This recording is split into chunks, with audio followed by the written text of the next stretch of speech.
प्रदोष व्रत हर महीने में 2 बार पड़ता है। शुक्ल और कृष्ण पक्ष की त्रयोदशी तिथि को यह व्रत किया जाता है। जब यह व्रत गुरुवार को पड़ता है तो इसे गुरु प्रदोष व्रत कहते हैं। प्रदोष व्रत की पूजा के बाद उसकी कथा को पढ़ना सबसे जरूरी होता है। त्रयोदशी तिथि में सायंकाल को प्रदोष काल कहा जाता है। प्रदोष व्रत को मंगलकारी एवं शिव की कृपा दिलाने वाला माना गया है। गुरु प्रदोष त्रयोदशी व्रत करने वाले को 100 गायें दान करने का फल प्राप्त होता है तथा ये सभी प्रकार के कष्ट और पापों को नष्ट करता है। इस व्रत की कथा श्रवण करने से यानी सुनने से ऐश्वर्य और विजय का शुभ वरदान मिलता है। गुरु प्रदोष व्रत शत्रुओं का विनाश करने वाला भी माना गया। श्री सूत जी के अनुसार यह अति श्रेष्ठ शत्रु विनाशक भक्ति प्रिय व्रत है। आइए सुनते हैं गुरुवार त्रयोदशी प्रदोष व्रत की पौराणिक कथा।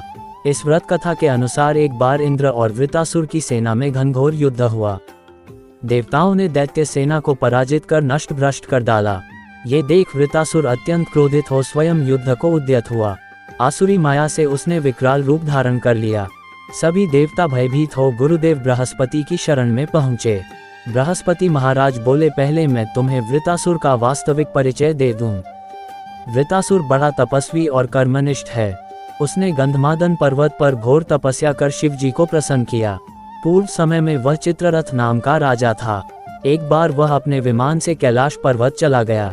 वहां शिव जी के वाम अंग में माता पार्वती को विराजमान देख वह उपहासपूर्वक बोला, हे प्रभो, मोह माया में फंसे होने के कारण हम स्त्रियों के वशीभूत रहते हैं, किंतु देवलोक में ऐसा दृष्टिगोचर नहीं हुआ कि स्त्री आलिंगनबद्ध हो सभा में बैठे।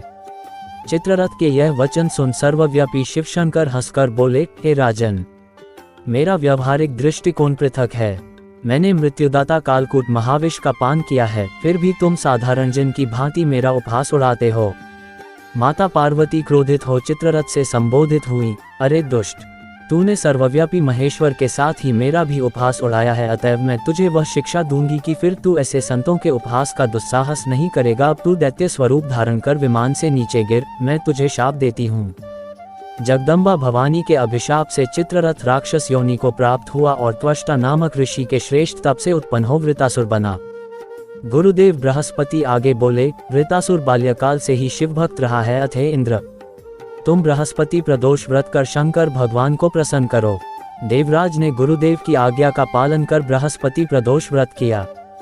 गुरु प्रदोष व्रत के प्रताप से इंद्र ने शीघ्र ही वृतासुर पर विजय प्राप्त कर ली और देवलोक में शांति छा गई। अतः प्रदोष व्रत हर शिव भक्त को अवश्य करना चाहिए। जो भी इंसान इस व्रत को करता है और इस कथा का स्मरण करता है, उसे शत्रुओं व विरोधियों पर विजय प्राप्त होती है। बोलो उमापति शंकर भगवान की जय। हर हर महादेव।